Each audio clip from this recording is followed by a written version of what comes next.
The snow had been falling since before dawn on the morning a girl named Eleanor Whitmore knelt alone in the unheated gatehouse of an estate that had cast her out, biting down on the corner of a folded shawl so that no one in the great house above would hear her, and brought a daughter into the world with no hand to hold and no fire in the grate. She was 19 years old. The cold came up through the stone floor and into her knees, and the only light was the gray of a winter window. And when the child finally cried, it was a thin sound that seemed to be swallowed by the falling snow before it could reach anyone who might have cared.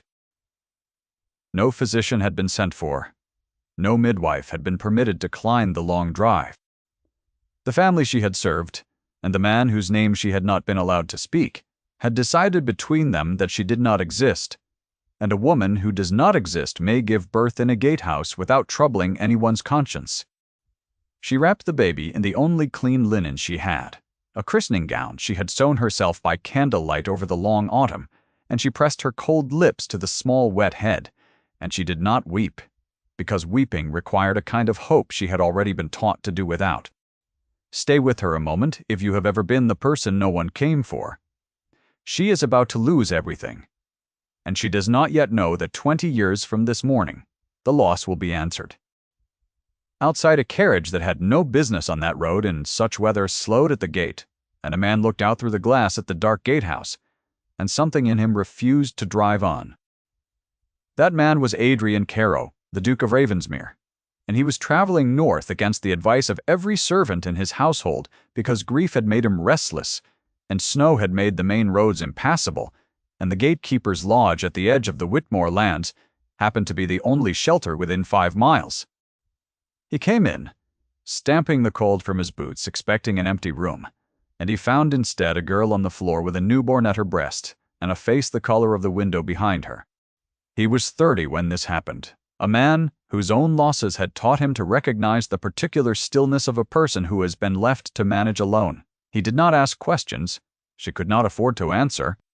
He sent his driver back along the road for blankets and what food the carriage held, and he built a fire with his own hands, a duke kneeling at a cold grate in a borrowed lodge, and he said only 3 words to her that first hour. Keep her warm. Eleanor did not know who he was. She knew only that a tall stranger in a dark traveling coat had knelt where no one had knelt for her, and that the fire he made was the first warmth she had felt in 2 days. She told him nothing of the man whose child this was. She told him nothing of the housekeeper who had pressed coins into her hand at the kitchen door and told her to be gone before the family woke. To the household above, she was already a settled matter, a problem solved, the kind of girl the world has a tidy word for and uses without flinching. A ruined girl. That was the phrase the Whitmore housekeeper had used to the undercook the night before, in the low, confiding tone of a woman repeating a verdict she considers self-evident, and the undercook had nodded, and that had been the whole of Eleanor's trial. The Duke stayed until the storm broke at midday, and the road south cleared. Before he left, he did a thing that Eleanor would turn over in her mind for 2 decades afterward. He took the child gently from her arms while she slept, looked a long moment at the small face, and laid the baby back down with a care that did not match the cold reputation his name carried in every drawing room, from London to the border. Then he wrote something on the back of a calling card, set it beside her with a purse she had not asked for, and went out into the white afternoon. Eleanor woke to find the fire still burning, and the card resting on the linen. She could read, which the household had never suspected, and what she read was a single line in a firm, slanting hand. If you are ever in true need, come to Ravensmere and ask for the Duke himself. She did not know what to make of it. She put it inside the christening gown's hem, sewn in where no one would find it, and she did not go. She did not go, because pride is sometimes all a dispossessed woman has left, and because the word ruined had a way of closing every door before she reached it, and because she had decided that her daughter would be raised by a mother who owed no one anything, rather than by a mother who had begged.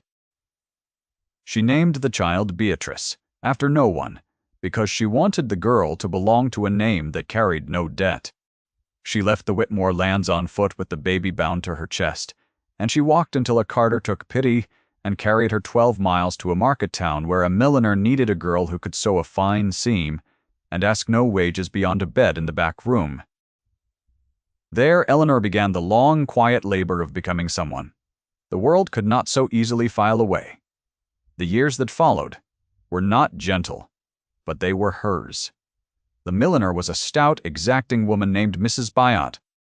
Halloway, who wore her gray hairs scraped back hard, and spoke to Eleanor for the first month only in commands, and Eleanor learned to read those commands the way she had once read the silences of the great house, and she answered them not with deference but with work. She learned to block a bonnet on the wooden form so the brim held its curve through a week of rain. She learned which ribbons faded and which held, which ladies paid on the day, and which must be reminded twice. How to turn a sentence so that a customer left believing she had chosen the very trimming Eleanor had meant her to choose all along. Mrs. Tramp.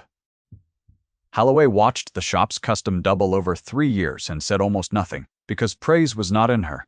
But on the morning she died, she sent for Eleanor and pressed a folded paper into her hand with fingers already cold.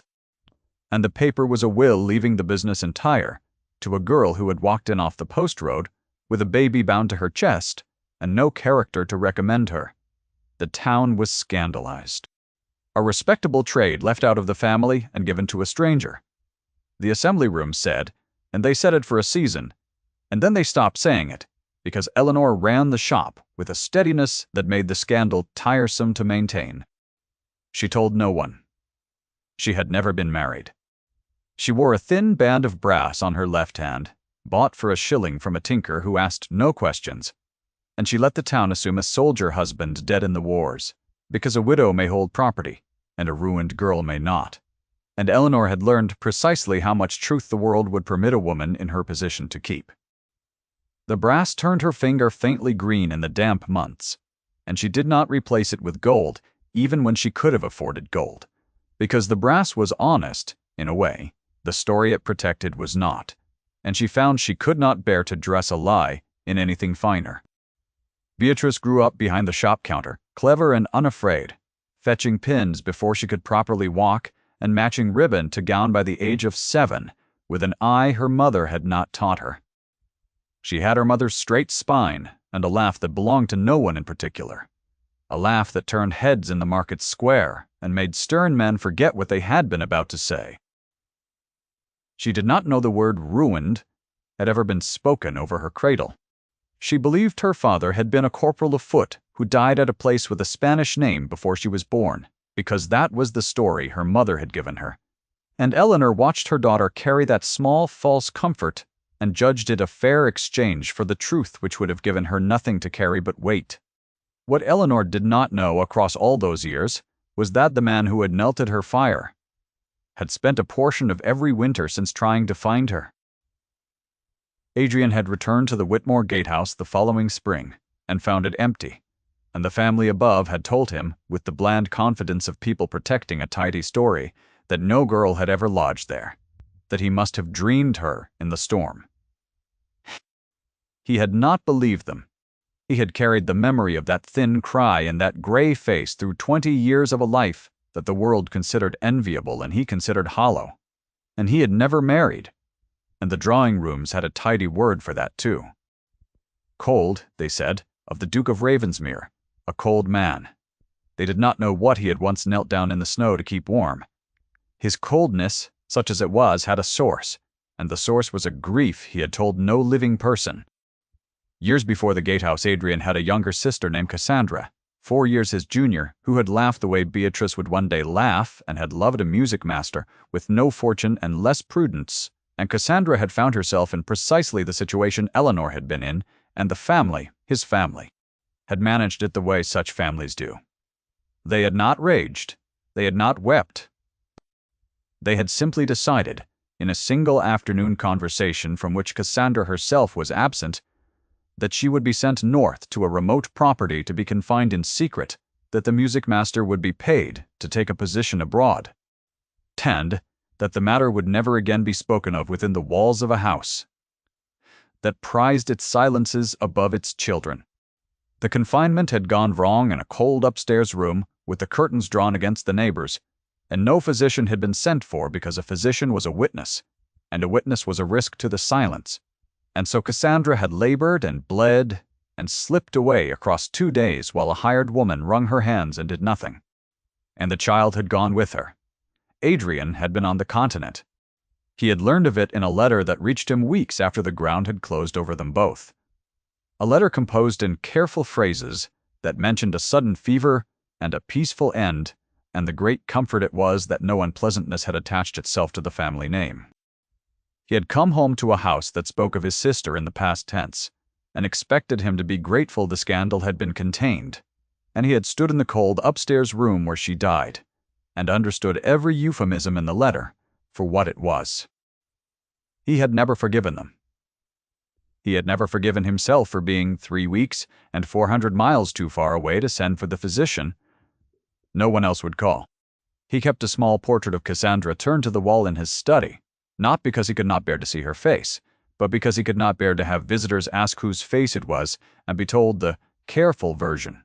And the turned portrait was the only monument the truth was permitted in that house. That was the wound he carried into the gatehouse, unspoken and 20 years deep. And that was why, when he found a girl alone on a cold floor with a newborn, and the snow coming down outside, he did not drive on. He had been given a second chance to kneel where he had once arrived too late, and he had taken it, and then he had lost her again, and the losing had folded itself into the old grief, until he could no longer tell the two apart. The town where Eleanor made her life was called Harrowfield, and it sat at a crossroads where the northern post road met the road to the spa town of Wexcombe, and in the autumn of Beatrice's 20th year, a great deal of grand traffic began to pass through it, because a duke was reported to be taking the waters at Wexcombe for his health. And grand traffic meant grand custom. Eleanor's shop trimmed bonnets for ladies' maids who had never set foot in Harrowfield before. And one wet afternoon, a footman in dark livery came in out of the rain, with a torn hatband, and a manner that suggested he was accustomed to better shops than this one. Eleanor mended the band while he waited, and she heard him say, to no one, that his master was the most exacting man in 3 counties, and the dullest, a duke who never danced and never smiled, and had buried himself alive in mourning for a woman no one had ever met. She did not look up from her needle. She had learned long ago not to look up at the word duke. It was Beatrice who looked up. Beatrice, who had her mother's spine and none of her mother's caution, asked the footman which duke, and the footman, pleased to be asked, said the Duke of Ravensmere, and added that the gossip below stairs held the great man had spent half his fortune over 20 years, sending men up and down the north country looking for some woman from a storm. A search that had become a private joke among the servants who had never once seen the woman found. Eleanor's needle stopped. It was a small thing, a single suspended movement of a hand, that had sewn 10,000 seams without faltering, and only Beatrice saw it, and Beatrice said nothing, because she had learned that her mother's silences were doors that opened from the inside, or not at all. That night Eleanor took the christening gown from the bottom of her work chest, the gown Beatrice had long outgrown, and Eleanor had never been able to give away, and she unpicked the hem with the same fingers that had sewn it shut 20 years before, and she drew out a calling card, gone soft and brown with age. The slanting hand was still legible. Come to Ravensmere and ask for the Duke himself. She did not go to Ravensmere.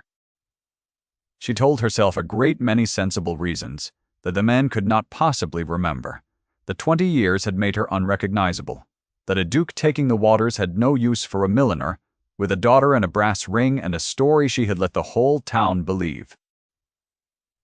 The truth underneath the sensible reasons was older and harder. She had survived by needing no one, and the card was an invitation to need, and need was the one thing she had trained herself out of, so completely that she no longer trusted herself to do it without breaking. So she sewed the card back into the hem and put the gown away, and went on trimming bonnets. And she might have gone on doing so until she was an old woman, had the world not arranged, as it sometimes cruelly and sometimes kindly does, to take the choice out of her hands. The choice was taken from her by a man named Gerald Pruitt, a cousin of the dead milliner who had contested the will for years without success, and who now appeared in Harrowfield with a London solicitor and a fresh strategy.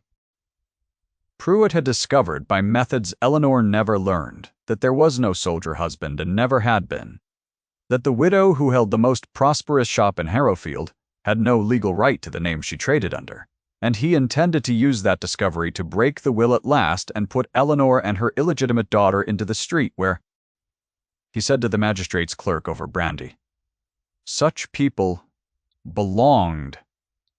The clerk repeated it, as clerks do. By the end of the week, the word had crossed Harrowfield from the assembly rooms to the market square, and the word was the old word, the tidy word, spoken now in a new town by people who had respected Eleanor for 20 years and discovered in an afternoon how lightly respect can be set down. A ruined woman. That was what Gerald Pruitt called her, in the public room of the Harrowfield Inn, loudly enough that 3 tables heard, and the 3 tables looked at her shop across the square, as though seeing it for the first time. Beatrice wanted to fight. Beatrice wanted to stand in the market square and dare the town to say it to her face, and it was Eleanor who held her back. Eleanor who understood that there was no fighting a word like that with anger, that the word fed on a woman's anger and grew fat on it. "Sit down," Eleanor told her daughter in a voice Beatrice had never heard her use, and Beatrice sat. Eleanor closed the shop for the first time in 11 years, and sat through the night at the work table with the christening gown across her knees, and somewhere near dawn, she understood that pride had become a luxury she could no longer afford to give her daughter, that the choice she had refused for 20 years had at last become the only choice that remained. She unpicked the hem a second time. She took out the card. In the gray winter light that was so exactly the light of the morning, Beatrice was born. She put on her good mantle and her bonnet, and she told Beatrice to mind the shop, and she went to find a carriage that would carry her to Wexcombe. If you have stayed with her this far, you already know what she does not yet dare to believe, that the door she is about to knock on will open. Hold that thought a moment longer, because the world she is walking into does not open its doors easily, and there are people inside it who have spent 20 years making certain that doors like this stay shut. The road to Wexcombe ran past the very gates of Ravensmere, and Eleanor had the carriage stop, because she found she could not arrive at a spa town and ask a stranger to announce her to a duke.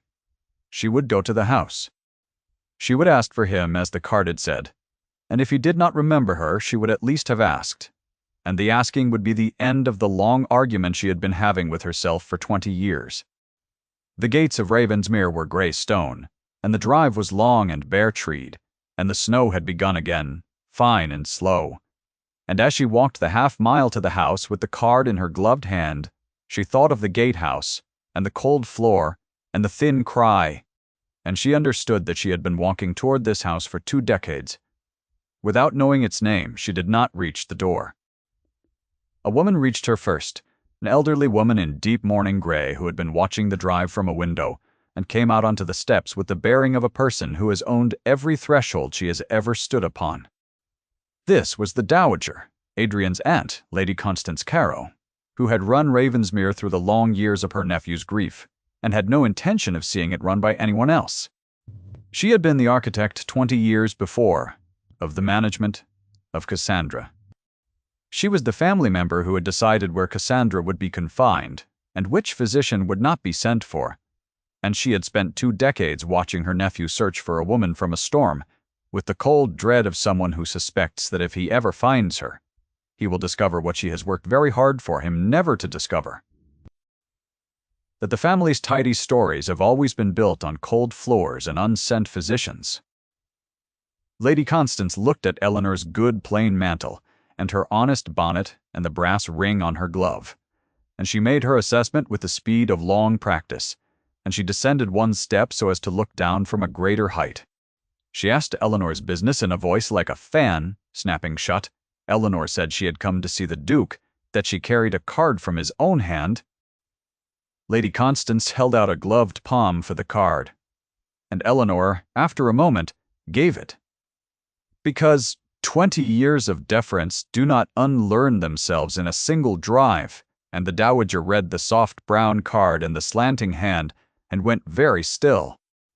Then she smiled, and her smile was the most frightening thing Eleanor had seen in 20 years.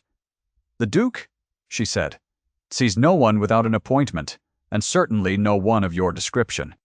She tore the card once across and let the halves fall into the snow at Eleanor's feet, and she said the word, the old tidy word with a precision that turned it from an insult into a sentence. "We do not receive ruined women at Ravensmere." Eleanor knelt in the snow and picked up the 2 halves of the card. She did it slowly and without shame, a woman of 40 kneeling in falling snow before a great house, exactly as a girl of 19 had once knelt on a cold gatehouse floor, and the symmetry of it was not lost on her. She rose with the halves in her hand, and she looked at Lady Constance. And she did not argue, because she had told her daughter that there was no arguing with the word, and she had meant it. She turned and walked back down the long drive in the snow. And behind her, a window on the upper floor, where a tall man stood watching the drive as he watched it every afternoon, framed a figure that did not move for a long time. He had not seen her face. He had seen a woman in a plain mantle, turned away at his own door by his aunt, kneeling in the snow to gather something, and 20 years of a particular kind of attention had made him incapable of letting such a thing pass. Adrian came down the great stair faster than the servants had seen him move in years, and out onto the steps where his aunt still stood, and he asked her who that woman had been. Lady Constance said it was no one. A beggar, a person selling something, already gone. Adrian looked at the 2 torn pieces of paper she had not quite managed to grind into the snow with her heel, and he bent, a duke bending in front of his own household, and he picked them up and fitted them together in his palm, and he read his own hand from 20 years before. Come to Ravensmere and ask for the Duke himself. What happened in the next hour happened mostly in silence, which is how the largest things in that house had always happened. Adrian did not shout at his aunt, though the servants braced for it, gathered in the shadows of the hall the way servants gather when the weather of a house is about to break. He looked at her for a long moment with an expression none of them could name. An expression that was not anger and was worse than anger, because it had no heat in it at all. Then he called for his horse, and the groom who brought it said afterward that the Duke had not waited for the mounting block, had swung up into the saddle bareheaded in the falling snow like a young man, and had put the horse down the drive at a pace that scattered the gravel under the white. He rode down the Wexcombe Road through the snow, until he overtook a single figure walking south. A woman in a plain mantle with her head bent against the weather, and her shoulders set in the particular way of a person who has decided not to look back at a door that is closed. He dismounted in the road in front of her, putting himself and the steaming horse between her and the long road south. And for the first time in 20 years he saw her face. She was older. The girl on the gatehouse floor had been a thin gray terror with enormous eyes, and this was a woman with lines at the corners of those same eyes, and gray threaded through the dark hair under the bonnet, and the gray winter light fell on her exactly as it had fallen in the gatehouse, and he knew her the way one knows a line of poetry learned in childhood. Dot completely, and without effort, and from somewhere beneath. Thought she did not know him, at first. She saw a tall gentleman who had stepped into the road in front of her, and her first instinct after 20 years of guarding herself was to step around him and keep walking. Then he spoke, and the voice reached down through 2 decades to a cold room, and a fire built by a stranger's hands, and her own hand rose to her throat without her permission, and the 2 halves of the torn card crumpled in her gloved fist. He did not say anything grand. He had never been a man for grand things. "Come out of the snow," he said, the words level and low and shaped like an order, though they were nothing of the kind. And only after she had taken a step toward him did he say the rest, that he had been looking for her for 20 years, and his voice when he said it was not the cold voice. 3 counties believed in. Eleanor told him everything on that road, standing in the snow, with the horse blowing steam between them, because she had carried it alone for so long, that the carrying had become heavier than any shame the telling could cost. She told him of the gatehouse and the housekeeper's coins, and the long walk and the milliner, and the brass ring and Beatrice, Clever Beatrice, who minded a shop that very afternoon and did not know her mother had gone to find a duke. And Adrian, who had buried a sister and an unnamed niece, and 20 years of being too late, stood in the road and listened to a story that was the photograph negative of his own, a story in which the girl had lived and the child had lived. Because one stranger had knelt at one fire, and he understood for the first time that the small thing he had done, in the gatehouse, the fire and the blankets and the card, had been the one wholly good act of his adult life, and that he had spent 20 years believing it had come to nothing. He brought her back to Ravensmere, not as a supplicant, and not by the servant's door, but up the front steps and through the great hall, and the household watched their cold duke walk in out of the snow beside a milliner from Harrowfield, with 2 halves of an old card in her hand, and not one of them understood it, and all of them felt the temperature of the house change. Lady Constance met them in the hall, and the meeting was brief and quiet and final. Adrian told his aunt that Eleanor and her daughter would be guests at Ravensmere for as long as they wished, and Lady Constance, who had not been contradicted under that roof in 30 years, said the word one final time. Lo, meant only for her nephew, that he was bringing a ruined woman into his mother's house. Adrian looked at her, and the thing the servants had braced for did not come even now. He only said quietly that he knew at last what had truly happened to Cassandra, and that he would be reviewing the household accounts from the year of her death with his solicitor in the morning. Lady Constance went the color of the snow outside. She did not say the word again. The matter of Gerald Pruitt and the contested will resolved itself with the swiftness that great names command, and small ones never do. Adrian's solicitor traveled to Harrowfield, and within a fortnight Pruitt's claim had collapsed under the weight of a duke's documented interest in the case, and the magistrate who had repeated the clerk's gossip discovered an urgent need to call upon Eleanor's shop and assure her of his lifelong regard. The town of Harrowfield, which had set its respect down so lightly, picked it up again with the speed of people who have remembered which way the wind blows. Eleanor watched all of this with a clear, cold eye, and took none of it personally, because she had learned 20 years before exactly what the respect of such people was worth, and she did not intend to spend it on anything but her daughter's security. The reckoning that mattered did not happen in Harrowfield. It happened at Ravensmere, in the great drawing-room, at the first dinner the house had given in 20 years, to which Adrian had invited every family of consequence in 3 counties, the same families whose drawing-rooms had passed the word cold around his name for 2 decades. They came out of curiosity, and they found the Duke of Ravensmere standing at the head of his own room beside a woman in a gown of soft grey-green, that the whole county would be copying within the month, and beside her a clever dark-haired girl of 20, who laughed at something a colonel said, and made the colonel feel he had said something worth laughing at.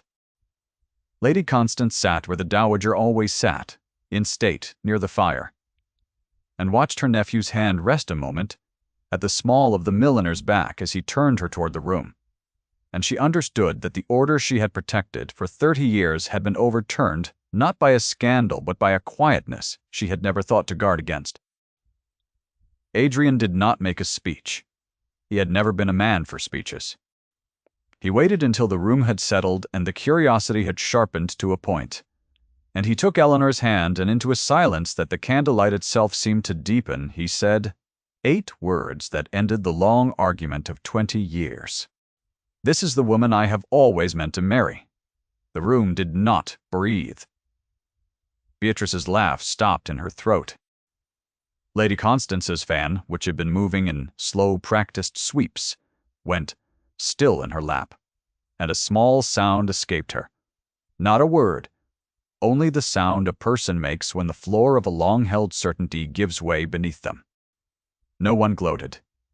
The narrator will not gloat either, because the moment did not call for it.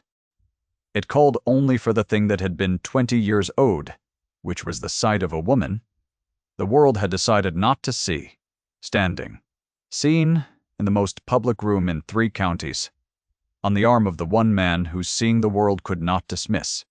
The witnesses did the rest, as witnesses do. An elderly woman near the window, the wife of a country squire, said, into the silence, that she remembered now that she had known a Whitmore housekeeper years ago who had spoken of a girl turned out in a storm, and that she had always wondered, and that she was glad, simply glad. And her plain words, moving through the room, did more than any declaration could have. Faces that had arrived, curious, rearranged themselves into something warmer.